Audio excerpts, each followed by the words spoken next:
final speaker this evening, and there's a reason why he's the final speaker. It's because Albert Company Olmo is an architect, and we need to end with an architect being a school of architecture, no? Perhaps, despite the fact that it's all been a very enriching experience with the non-architects that have contributed. Albert is a Spanish engineer from Barcelona, and due to his interests of how the architecture can contribute to humanitarian aid in the field, he decided to travel to Thailand in 2009. What's exciting is that Albert is working on the edge of a very critical area between Thailand and Myanmar, based in Thailand, doing projects in Myanmar. He moved then to Myanmar to the capital Yangon, working also with the Red Cross, or under the banner and shelter of the Red Cross as a shelter expert, under the auspices of the Red Cross, and he's been moved from there to the Pacific area. So I think we would have, with this talk, covered an amazing global spectrum in this sustainable design, from Colombia, Caracas, South Africa, with Melanie's intervention, San Francisco, all the way to Amman, and Kellyan, and working in Zatari, Nora, and Karim in Lebanon. Let us welcome Albert, who will talk about process matters and sustainable design, and how sustainable design is achieved when the process is thoughtful and respectful with its context. And I think he will take us to another situation tonight and discuss Thailand and the Myanmar border region that has seen a steady flow of migrants and refugees who have fled the ongoing crisis and civil war. Let us welcome Albert, please, and he will tell us more.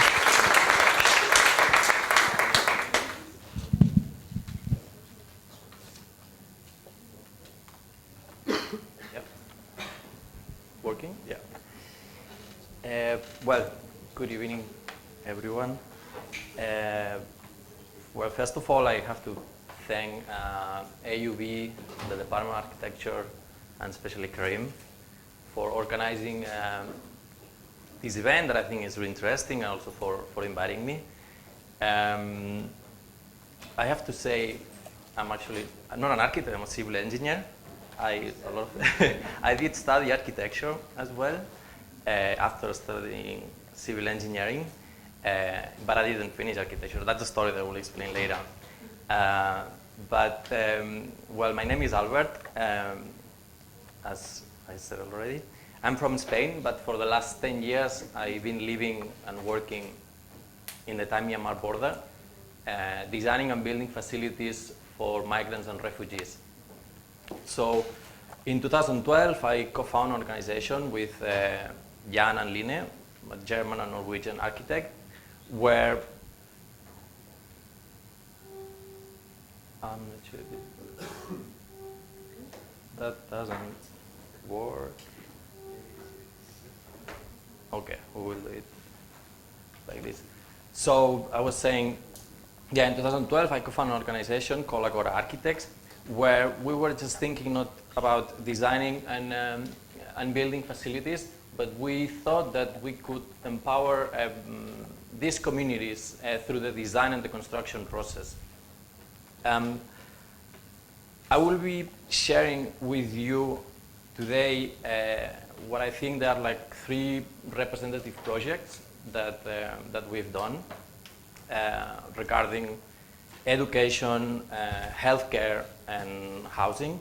But before I go into that, I also want to share a little bit of my personal story of how I end up there. As I was saying, in 2008, I was already 8 years studying, first civil engineering, then architecture. I was in my last year of architecture, and I felt that there was something missing, that I wanted to find ways where I could implement all my knowledge, all my ideas that I have with designing and construction into something that was perhaps a bit more meaningful. And at that time, I didn't know what to do. But I just decided to leave Spain, to leave the comfort zone where I was, quit my job. I was an intern, so it wasn't that bad. And start traveling around Asia. So I went from North China, go south, traveling for several months, and ended up in the Thai Myanmar border, where I met Tuntun and his family. Tuntun and his family, they were living in one of these marginalized communities. They were from Myanmar, and they were the first people that started explaining me and showing me what's the struggle that not just refugees, but also migrants are like going in that area. So I spent a few weeks with them, and then after that, I was asked, people knew my background of civil engineering, architecture, and designing, so they asked me to design, help them with the design of a small hospital. And then, well, I spent 3-4 weeks, no, I think probably it was like a few months, designing, sketching, modeling, all the things that you learn at university, fundraising as well. And then just a few days before starting the construction, somebody took the money, ran away, and then the project was gone. We couldn't finish build anything. That was the first lesson for me, to actually learn that how difficult and unstable it is to work in this environment. So what is this environment? Well, this is just a picture of me chasing people at working hours to get information. So I don't know how many of you know, how much you know about Myanmar, or Burma, that's how still people call it. But Myanmar is a beautiful country with amazing people, really generous people, but it's also like a very complex. It's very diverse, and it reminds me in a way, sometimes talking these days with you, Karim, and with other people, the diversity that also, in a way, I see that there is here. And it's complex for a few reasons. First of all, because it's in the middle of a really, I would say, influential area. I mean, next to India and China, with like, of course, you know, like a lot of like economical influence worldwide, and then Laos, Thailand, and Bangladesh. So it's like really surrounded by a lot of countries. Besides that, then Myanmar itself is divided in 14 different states or provinces. And within these provinces, there are more than 135 ethnic groups. All these ethnic groups, they speak different languages, and they have different religions sometimes. As you expect, I hate putting it that way, but it's like when you have like many people with like different backgrounds, there are tensions between them. And especially in Myanmar, they also have a lot of natural resources. So putting all this together and a military, an army government that has been ruling like the country for 70 years, they have tensions for many years. All these tensions between the government and the ethnic groups, of course, has caused like a lot of people displacing, not just within the country in IDPs, in internal displacement camps, but also outside the country, and mostly of them in Myanmar. I mean, according to UNHCR, that's numbers from before the Rohingya crisis. It's almost like 500,000 refugees. Only in the Thai Myanmar border in Thailand, there were already 250,000 living in refugee camps. So this is a little bit of the context, and this is where I've actually been based in this region here between like these both countries, because this is like one of the ethnic groups that they're like fighting the most, the Karens. So in all this context, I started working, and then I want to show you, I want to explain a little bit which are the 4 main challenges that we're facing working there. I mean, challenges for me as a builder, designer, architect, civil engineer, but actually pretty much for everyone working in that area. First of all is land, and that's something that I've been asking here a lot as well. We have a lot of problems because people, of course, don't have money to buy land. They are mostly either renting or just simply occupying. That means that they are all exposed to just evictions at any time. So people live in place knowing that at any time they can be kicked out. Second is the status of the people. We're working for and with people that they can be arrested at any moment and then go to jail and sent back to the country. I mean,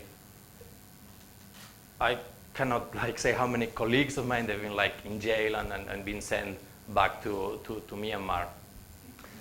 Another one, budget. Well, of course, there's everyone working there. We're not gonna talk about NGOs and how they distribute the money. That's a talk that with Kilian, I think we will spend a few hours talking about. But of course, there is not enough money, or there is enough money, but it's not well distributed, which means that most of the times we work under very small budgets and of course low cost solution most of the time.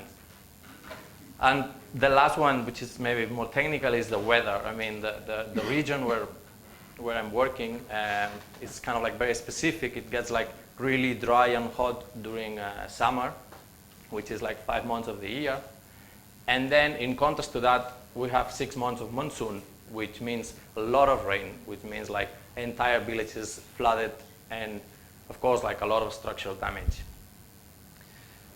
So this is a little bit of context, and now I will just go with the first project, which is almost also one of the first projects that I did, that we did with my team. This is the medical training center for Metal Clinic that we built in Mesot in 2011. Metal Clinic, which is the organization that I've been working involved for since the beginning, is a community-based organization and run by Myanmar people that provides free health care to migrants and refugees. Over the last 30 years, they've grown a lot, and now actually today they're still treating 100,000 patients a year. So it's a big facility. It's a representative organization in the area. But besides that, they do something really interesting, which is they provide also medical trainings to people who want to learn basics of healthcare, and then with this knowledge go back to the village and implement it. So we were asked to design a new medical training center for them. And then we sit down with them. We discuss all the things that we have to do, get number of classrooms, students, programs, everything.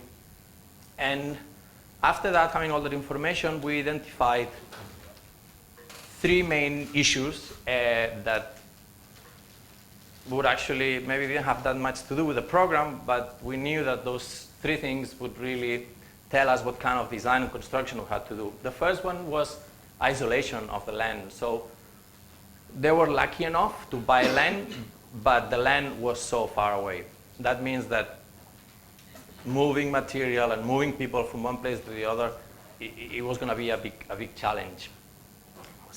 As related to that issue was that we were not, because it was really far, we knew that we couldn't find a contractor. We knew that would mean that probably we would have to build what we were designing ourselves, which was a second challenge, because it means that means that we have to hire people and we have to train people, because it's really far. We cannot bring a professional contractor, so we have to do it ourselves. And the third one, which was probably the most problematic, they wanted a permanent structure. They want something that looked nice, that looked modern. They didn't want to, even though we all like bamboo, but they didn't want a bamboo shack, because for us bamboo is cool, isn't it? But for them bamboo means you're poor. They don't want to look poor. They want to look modern. They want to have a nice modern building designed by a foreigner. So we came back to the office with all this information, and then we thought that we could use mud bricks. And we thought that was a brilliant idea. First, we thought, we're implementing something new. I mean, here, I think everybody's really familiar with this, because you've been building for centuries, I think, clay mud bricks constructions. But in Thailand, At that time, was only one organization do it. One farmer actually in the North of Thailand doing that. So it was a new thing for them. So we told them, well, we're going to use this, and we say, first of all, it's cheap, because to build that, you only need soil, sand, water, rice husk, or any kind of more straw. Second, it's very easy to work. It's a material that doesn't require many skills. We make bricks. Everyone can do bricks. And third, it gives that look of permanent in a way. It's not a wooden house. It's something that when you look, it's solid. It's like a proper structure. So when we showed them with all our enthusiasm, and of course they didn't like it. They said that they don't want it, and probably it was because when we were talking about mud bricks, they were expecting something like this, which I think, I'm not really sure where this picture is from, but I believe that might be from somewhere around this region. But of course, for them, because they didn't know, they expected that an adobe building would look like something like this, and of course that was something that they didn't want. So it took us a long time to not to convince them, because our job wasn't to convince them, but to explain them that that could be a solution that could actually bring something else than just the buildings, like knowledge of a new material. Well, finally they let us start building, and I have to say, I think mostly was because it was cheap. And I think besides all the other reasons that I was talking about, probably the most important one was cheap, and that's what they were more concerned about.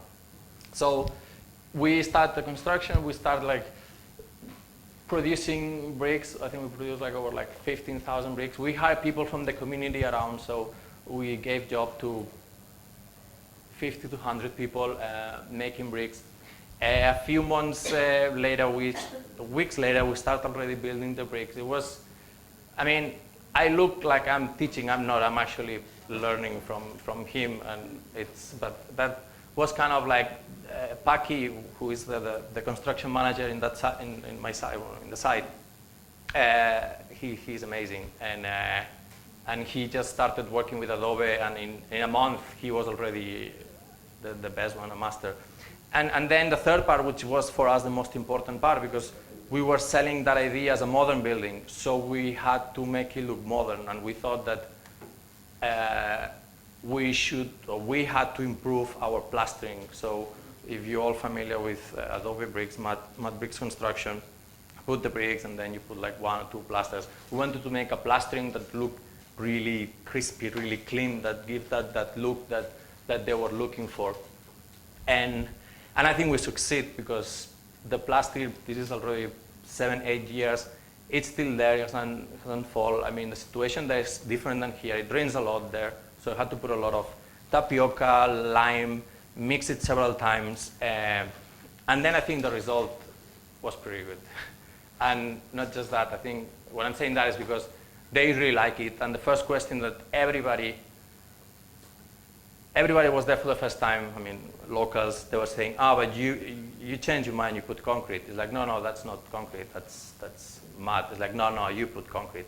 So I think a lot of people still today probably believe that we put concrete. I mean, of course we put concrete on the foundation, but the building, it was all, of course, sand, soil, and water. This is just a few pictures of the building. The building itself, sorry, I will not talk much about the program of the buildings, because I like to talk more about the process. But that was, we built 2 classrooms for 80 people and an office space. And that's how it looked, that before the vegetation grow in this one, to create this sort of green facade and a ventilated corridor in the front. So after that, and because I think all of us together, working with the clinic and working with the new people that we hire, I think we succeed in the sense that we gain some credibility among the community.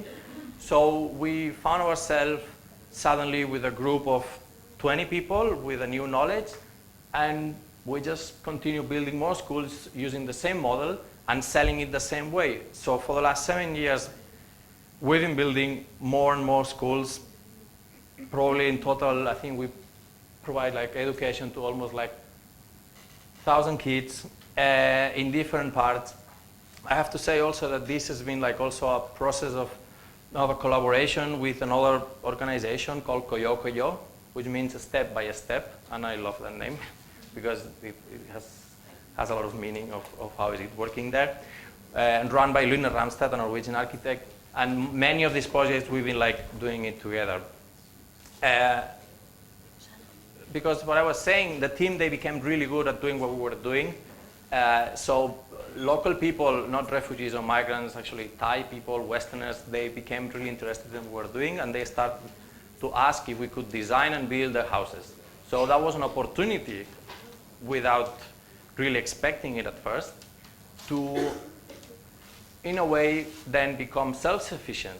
Not just them, because that would mean that these people, they would have a new knowledge that they could use for building their own house or build a house for someone else, but also for us as an organization to generate incomes and not relying that much in international sponsors or humanitarian organizations. So that was an important step for us. And then the same was, since then we've been building more houses using the same technique, getting better and better with plastering, because plastering, which is what people see is what is really important for them, is not in reality, but for them it is. I mean, of course we have to work thinking about foundation, thinking about like structures, but the way you sell it is to show that it's a modern building, is new. So we build more houses, tea shops, restaurants, and I have, and that's one of the latest house, coffee shop, massage center that we built in Thailand, and I have a video that if I know how to use that, I will show you.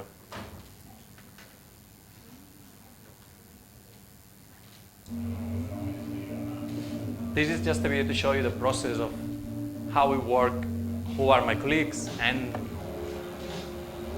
what we're doing.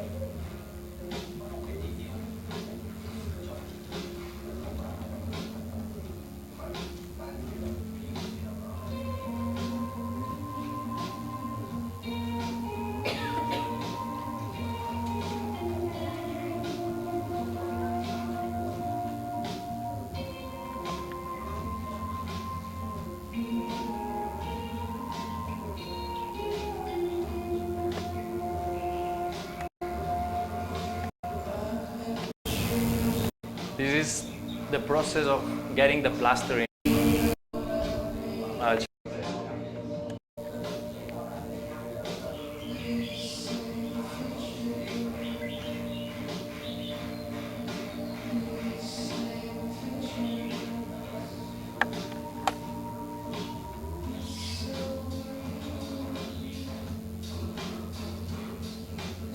These are the different plasterings trying.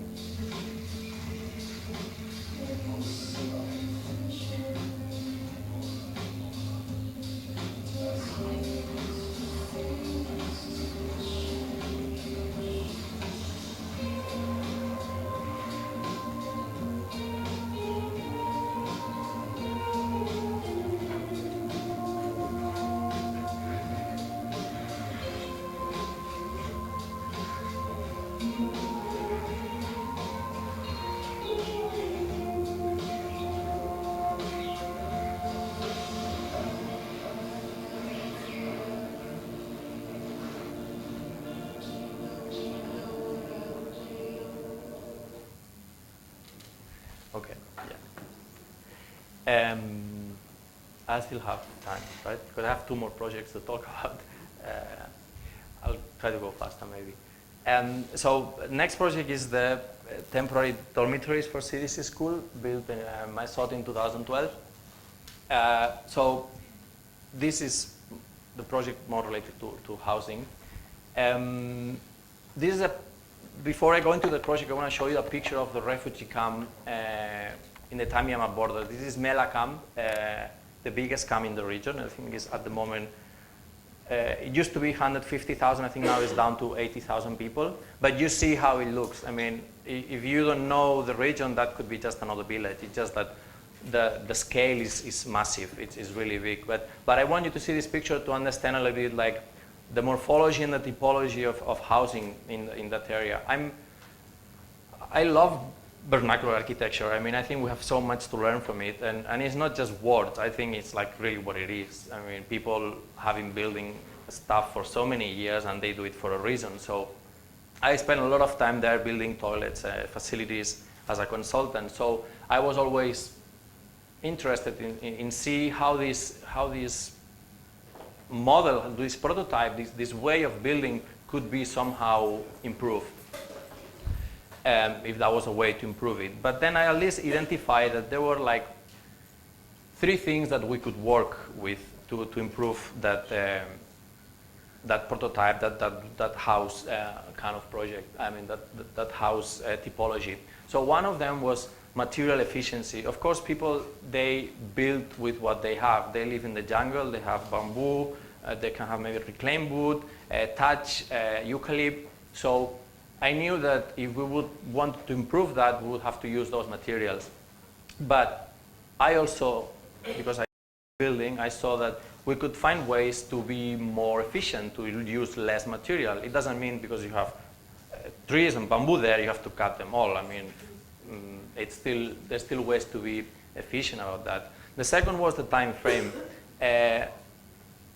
Normally, I would say, yeah, they're pretty good building and they're kind of fast if we compare with the Western construction. But I still thought that there were like a few parts in this process that could be improved, that we could like make it faster, and especially because we're dealing with communities that they still have to quickly move from one region to the other, and they have like just a little bit of time to like build a new shelter before it starts raining.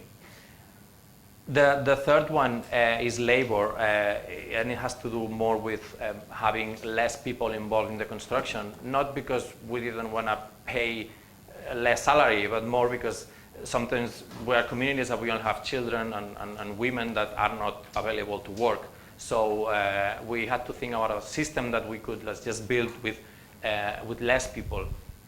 So we came with the idea of a sort of which is something that we are all very familiar, especially coming from architecture, and like the modular frame system, which is something that it doesn't really exist there in a way, but we thought that could be a way to probably improve that system. We would build frames and then we would just replicate them and make the house bigger or smaller depending on the needs of the community. And for this frame, I won't make it very technical, but I will just talk about like 3 main aspects that I think, besides the aesthetics, I don't want to contradict you in a way, maybe we can discuss more about it later, but I think aesthetics, when we talk about aesthetics in this context, is really difficult and really tricky, because what is beautiful for me is not beautiful for someone else. So I was lucky, I think we were lucky that the aesthetics of this project was really successful, that everybody liked it, and people there and people somewhere else, they were all like finding this structure attractive in a way. But I think I want to go beyond that. I want to go to like the functionality actually of this structure and understand why it was this way. First of all, I'm talking about the foundation. So the idea, because we're thinking about reducing the amount of time building, and we identify that normally when you dig and when you're digging and putting the columns, that's a process that it takes a lot of time. So we wanted to minimize the amount of foundation. That means that if you want to span, this is like 6 meters span, we wanted to span this in 6 meters, we would use 2 foundations instead of 3. So that was one like an important part in the designing process, to think about less foundation is better. So we only span 6 meters with these 2 foundations. Second one is the structure. Well, the structure, what we're trying to do was first, expand these 6 meters without having column. That means that we have to use this frame that is like self-sustained. But then also like thinking about how the frame can become part of the layout. So we're having this bracing, we are actually having another part here we can use as storage, and then it's right on top of the part where they're sleeping. So it was all putting together how to make it a structure that was combining the technical part and the living part, because the whole house is a structure. So we were like trying to combine these two. And another thing, and it's in relation with the school that Ukraine were showing us as well before, is that we wanted to reduce the size of the timber by using this kind of structure. So in our case, we had long timber available, but it was most of the times only from 1 to 2 inches. If we wanted to have like columns, we might need probably from 3 to 4, and we didn't have access to this one, or if we have, it's so expensive. So designing these, we were assuring that we're only using small profiles, and that would minimize the cost of the building as well. Third one, the roof. Well, we're using thatch roof, which again is what they have available in the region, and we were like putting the roof almost all the way down to the ground level, because it rains a lot and it rains with a lot of wind. So that was a way to protect the building. We start the construction. Before the construction, we meet with all the, this is Koto and Peter, the carpenters, and we just discuss like ways. We built a model, because that's kind of like also like, it's not, you realize of course you do a lot of models in architecture, but then you realize how useful it is when you work with people that they don't know how to read. Of course you cannot like show them plans because they don't understand, but they understand models. So we built a lot of models, and that model was really good to understand how the structure would work and which kind of timber. So this is a picture actually in the place where we're buying the reclaimed wood. After that, well, we built the frame on the ground with like probably you just need like 1 or 2 carpenters, and then you call your friends and they help you to lift it up.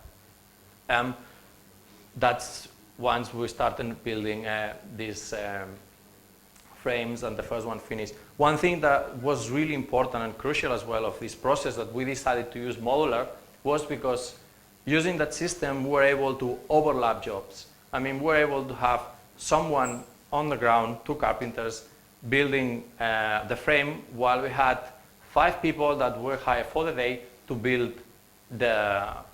dig the foundation. So that would speed up the process a lot.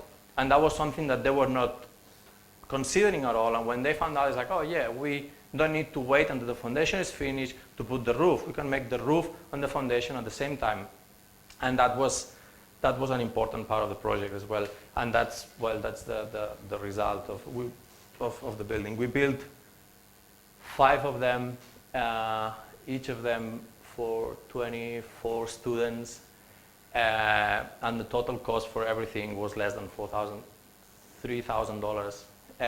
That's just a quick overlook of like the total budget. 50% was reusable material, so whenever that structure has to go, people keep the timber. 25% is like the bamboo and the thatch, the auxiliary material that we needed, and 25 was for the labor. Again, what I am talking about, like how good is, how important it is to involve people in the process, is because when you involve people in the process, you make them feel that project is theirs, and that's exactly what I want. So a few weeks after we finished, we had like everyone visiting the projects, and people were really interested, and we started sharing the design with everyone in the community. So these are pictures that I haven't even been there. So it's people like sending me pictures like, oh no, someone is building something similar. So these are like people using the same design, of course adjusting it. This one is a family house. Also, this is in the region of the Myanmar border, but I lost kind of track of who is doing what. This is a family house, half kitchen with adobe bricks, and then the other part. So they took kind of like both ideas, that we implement. This one is another one. This is Myanmar, actually. I mean, in the border, but in the Myanmar side, dormitories as well, with a reinterpretation of the frame, but still using the same concept. I'm going to go to the last project. I hope I'm not taking so much time. Okay, sorry. It's Friday, I understand. I think it's 7:30, late. Temporary classrooms. Yeah, we do a lot of temporary structures. To explain this project, I have to quickly explain a side project which is on a school. This is the education facility. This is the students of STTC. STTC is a vocational migrant school. I believe so much in vocational training, especially in this context. So those are the students of the STTC. I've been volunteering and working there for a few years as a teacher. They teach technology and design and construction. I wouldn't call it architecture because I think that scares them away, but sometimes I think it was things that probably are teachers here at the School of Architecture as well. So for a few years I was there teaching, and unfortunately, as many other schools, they didn't own the land, so they were evicted in short notice. All the students had to leave. And then I sit with the headmaster and we thought, like, well, what can we do? I mean, we should do something. And so we were lucky, we found a piece of land somewhere. The landowner seemed like a nice person. There was an old factory there. I was like, oh, well, maybe we can turn that into something. We talked, and then we decided, like, well, maybe we just take it and then we take new students, and then the way to teach us students how to design and how to build is actually designing and building their own school. So reforming that old factory and turning into the new school. So we started different design workshops with them. I think it took us almost a month to get into there were people that had no knowledge at all about many of them about drawing, construction, architecture, or anything. So it took a bit of time. But then finally, after all this, they end up with that design. That's actually their own drawing. It's a boarding school as well, so you have dorms. They have a practical workshop and two different classrooms. After that, we start building using the old material that we had at the factory. We take a bit of material from leftovers, constructions and projects that I was involved. And 4 months later, we had a new school and 20 new motivated and confident students. And then we thought, talk again with the headmasters, wait, why don't you just continue this model? Why don't you just do this learning process where you have learning system where you have a practical lesson, but then you're actually working while you're learning, and that would help the school to be more self-sufficient. So we decided that, and then we immediately got a client. The school got a client. I was there just being a teacher, and the first client asked us to design a portable, temporary classroom because they only need a classroom for a few months. So we started thinking about what the classroom needed, and we were talking about portability, so it needed to be something that was easily assembled and movable, and something that the structure would have something that would make it easy to move from one place to the other. The second one was durability. If we were thinking about moving, we were thinking that use a material that resists and can cope with that movement. And again, using similar concepts that I was talking about before that I'm not going to repeat again about modular and overlapping jobs, we came up with this frame system that in this case, there are two main difference with the frame we were talking before. The material is steel for two reasons. One is because it was durable, more durable than using wood. And second, because the students, while they were building the school, they were learning how to weld. So we were not teaching them carpentry, they were actually welders. So we thought, well, we use the knowledge that we have. So then we built this out of steel, and that helped them to even improve more their facilities. Well, the concept of the school is as I was saying, is foldable and portable, so it all connected with screws, and then it's easily folded, put it into a truck. We start the construction. That's in the workshop and the school that they design and build. We build the frames. We transport them to the site. Those are all the students from the school. And then we lift up the frame at the school. That was the result of 2 classrooms for 80 people, built for less than $1,000 in 3 weeks. Less than 3 weeks, actually. And because it was portable, and because it's not a concept that sounds cool, no, it actually happens. When they didn't need the school, the classrooms, they just put it down, the students take it, and then put it in the truck and brought it to the new site, and then build it up again. That's the same one. It's just, on the way we paint it, because on site we had to paint it, because it was actually, the transportation wasn't as smooth as we were expecting, so we painted. But that's the same structure, moved into the new location. I will finish, because I've been talking for a long time, but I will finish with explaining a little bit what's the situation now, and I think it has to do a lot with the whole process, all this time that I've been working there. The situation in Myanmar today has improved, at least in the area where I was working. It's gotten much worse in the west side of the country, where the Rohingyas are facing, well, I don't even know how to describe it, but the situation in the east side of the country has improved, so a lot of people start to return to their countries. And that was a discussion with my team of like how many of them would actually return to their country.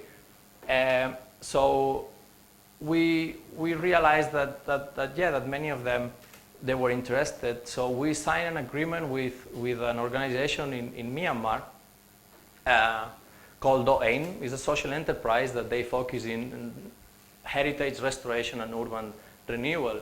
So the agreement with them was that they would do all the logistic part and would bring all the people, all the workers that we've been training over the last 8 years there. And obviously not all of them decided to go, because that's, some of them have families. I mean, there's a lot of implications but many of them, still today, they've been going back to Myanmar, starting working in Yangon in urban restoration. I've been there for the last year, coordinating all that process to adjustment for them to go from refugee camp, from small village into the city, and working in something that is important, a dignified job. So we've been coordinating. I mean, I've been coordinating all that with the team. We've been like restoring all colonial houses for the last year and turning them into nice apartments. Not just that, also this is how Yangon looks like still today. A lot of alleyways full of dirt and with like really bad sanitation, and turning those spaces into clean alleyways where we can hold activities, social activities, of course, building playgrounds, and where we have children enjoying it. I just want to finish with a picture of my team that I'm really proud, and that's it.